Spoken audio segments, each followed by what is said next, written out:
Hello all, welcome back to our channel నేత్ర vlogs in Telugu. ఇవాల్టి వీడియోలో టాపిక్ ఏంటంటే స్ట్రాబెర్రీల గురించి అయితే తెలుసుకుందామండి.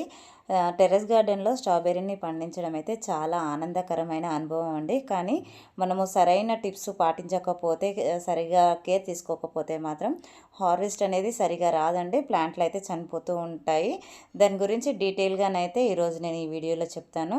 అయితే స్ట్రాబెర్రీ ప్లాంట్లు పెంచుకోవడానికి సీజన్ వచ్చేసి సెప్టెంబర్ నుంచి నవంబర్ వరకు అయితే నాటుకోవచ్చండి.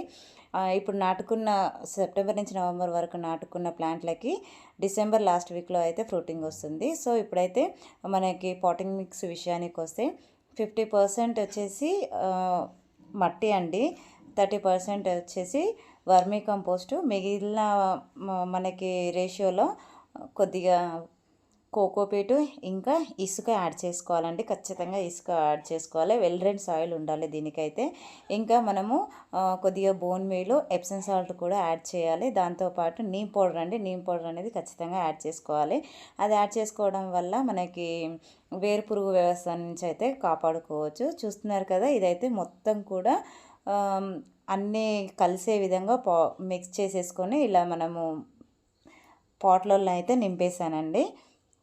అయితే పాట్ సైజ్కి వచ్చేసి మనకి ఖచ్చితంగా 12 ఇంచుల వెడల్పు అయితే ఉండాలండి.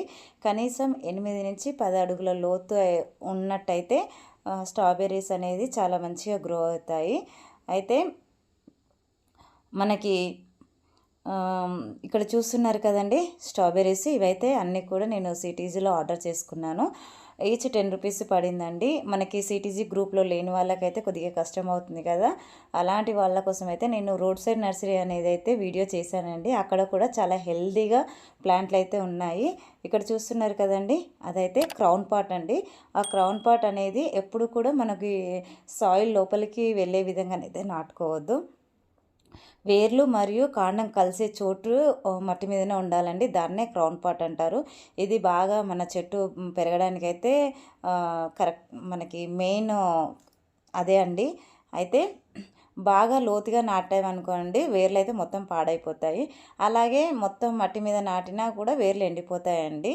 చూస్తున్నారు కదా, అలాగా నాటేసేయాలి. మనకి కోకోపిట్తో ఉన్న బ్యాగ్ ఉంది కదండి, అదైతే మనకి సాయిల్లో అయితే కరిగిపోతుందండి. అంటే మనకి కంపోస్ట్ లాగా అయిపోతుంది. సో మనం అది తీయకుండా అలానే పెట్టేసుకోవాలి. చూస్తున్నారు కదండి, వీడియోలో చూపిస్తున్నట్టుగా అయితే నాటేసుకోవాలండి. అయితే మనకి ఒక ఒక ప్లాంట్కి కనీసం 6 నుంచి 8 ఇంచుల దూరం అయితే ఖచ్చితంగా ఉండాలండి. చూస్తున్నారు కదా, పెద్ద పాట్లో అయితే నేను 3 వరకు అయితే పెడుతున్నానండి. అయితే మనకు ఇక్కడ ప్లాంట్లు పెట్టిన తర్వాత ఆకులు అనేది మనకు నేలకు తాకడం వల్ల మనకి ఎల్లోయిష్గా అయిపోతూ ఉంటాయండి. అయితే అలా అయిపోయినప్పుడు ఏమవుతుందంటే మనకి ఆ సాయిల్లో ఉన్న కీటకాలు అయితే బాగా ఆకర్షిస్తాయి.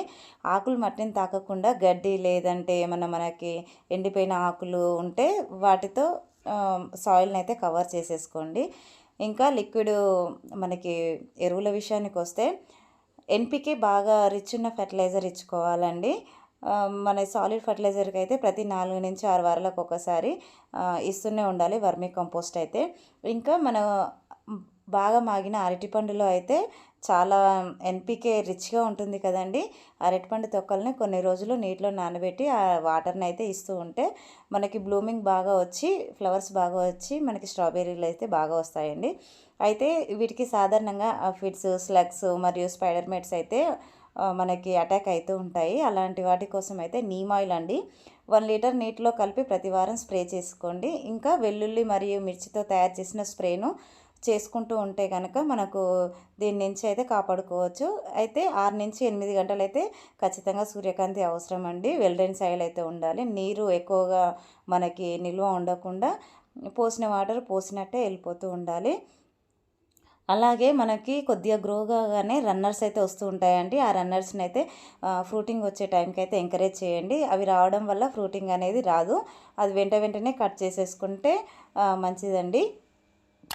ఇక్కడ చూస్తున్నారు కదండి, మనమైతే ప్లాంట్స్ అన్నీ కూడా పెట్టేశాను.